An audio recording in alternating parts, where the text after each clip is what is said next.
Hello and good day. My name is Jürgen Steinmetz from eTurboNews, and this is a breaking news update. For more news updates and shows, please go to youtube.com/travel news group. youtube.com/travel news group. Here's our update. Ensuring safe rollout of 5G networks on airlines. The International Air Transport Association (IATA) urged governments to work closely with the aviation industry to ensure that aviation and incumbent aviation safety systems can safely coexist with new 5G services.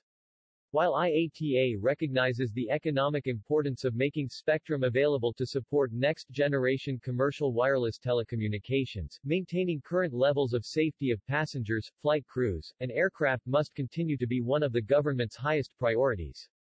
The call came as the industry was meeting in Doha, Qatar at the 78th IATA Annual General Meeting. We must not repeat the recent experience in the United States, where the rollout of C-band spectrum 5G services created enormous disruption to aviation, owing to the potential risk of interference with radio altimeters that are critical to aircraft landing and safety systems. In fact, many countries have successfully managed to facilitate the requirements of 5G service providers, while including necessary mitigations to preserve aviation safety and uninterrupted services. These include, for example, Brazil, Canada, France, and Thailand, said Willie Walsh, IATA's Director General. Before deciding on any spectrum allocations or conducting spectrum auctions, IATA called for governments to ensure close coordination and mutual understandings between national spectrum and aviation safety regulators so that each frequency allocation assignment is comprehensively studied and is proven not to adversely impact aviation safety and efficiency.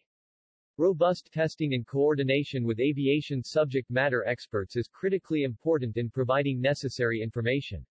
Measures that have already been used by some governments include: ensure thorough testing and sufficient spectrum separation between 5G C-band deployments and 4.2 to 4.4 GHz frequency band used by existing radio altimeters, clearly codify and enforce the maximum power limit for 5G C-band transmission and downward tilting of 5G antennae, particularly in the vicinity of flight paths, establishment of sufficient 5G C-band prohibition and precautionary zones around airports.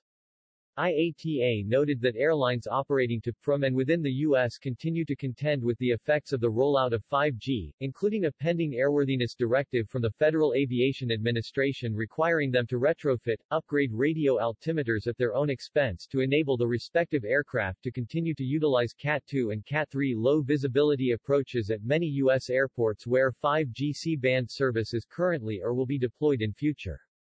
The timely availability of upgraded altimeters is a concern, as are the cost of these investments and the lack of certainty regarding the future spectrum environment.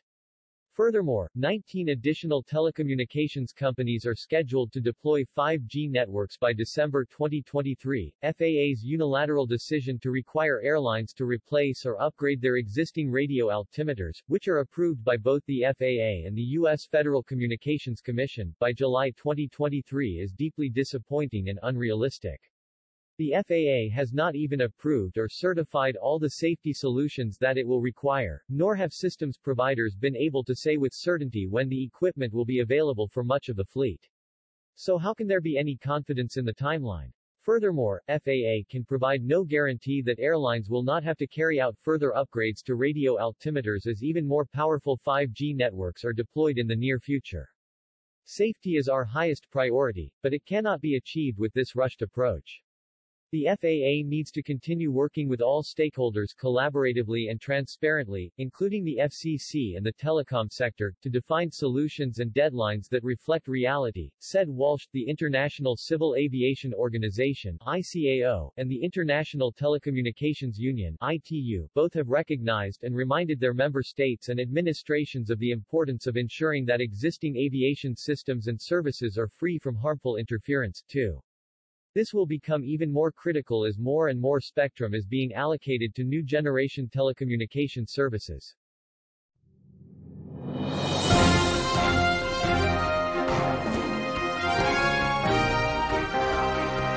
Thank you for listening to our news update. There's more on youtube.com/travel news group, or you can read us, of course, in going to our news portal at eTurboNews.com or travelnews.online.